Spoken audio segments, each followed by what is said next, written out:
And you use this term a couple of times, ethnobotanical pharmacology. Yeah. And that's and you mentioned ethnobotanical piracy, was it as well?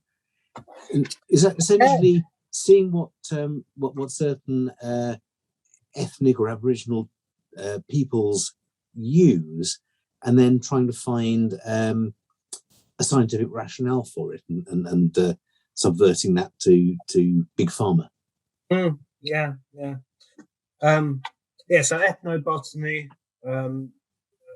the use of plants by humans, ethnopharmacology, the development of drugs that are based on traditional use by people.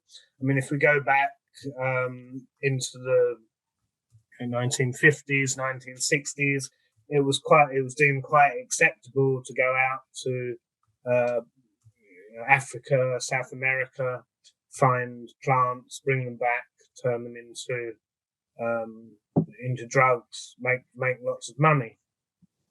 Since then, times change. We now have the Rio Convention on Biodiversity and the Nagoya Protocol, which actually protects indigenous people. So it protects indigenous knowledge. We hear about intellectual property, but what was often forgotten is, even if you're a small tribe living in the middle of the Amazon, you still have intellectual property. Your knowledge of how a plant may be used to treat a certain disease is actually very important. And someone to go in and take that knowledge and take it to the other side of the world and then make millions from that. And for you, who actually had the information to begin with, that actually enabled that to happen, to not profit at all from it, is actually ethically and morally wrong. So now there's conventions like the Rio Convention and the Protocol that actually tries to protect the rights of when did that indigenous happen? Groups. When did that happen, Tony?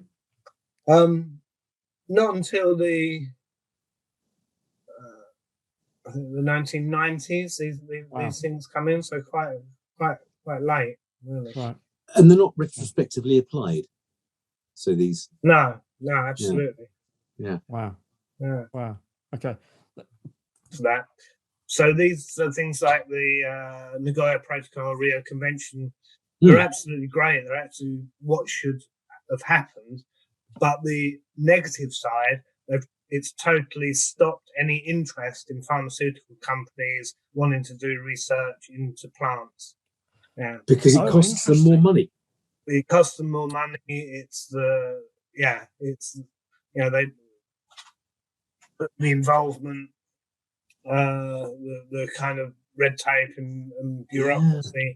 So there's and so because they don't want to get involved, it's got a kind of more of a negative effect as well. So it's an interesting scenario. Do they not do it on the quiet then? Do they not think, we've got XYZ going on, let's quietly investigate it and synthesize a synthetic equivalent?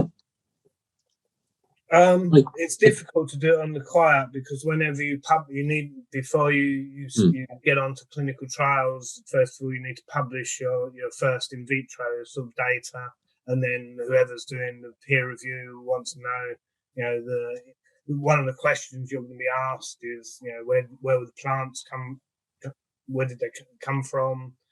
Where did you source them? What was your relationship with did you abide by the Rio Convention? This is, so it's very difficult to make that happen.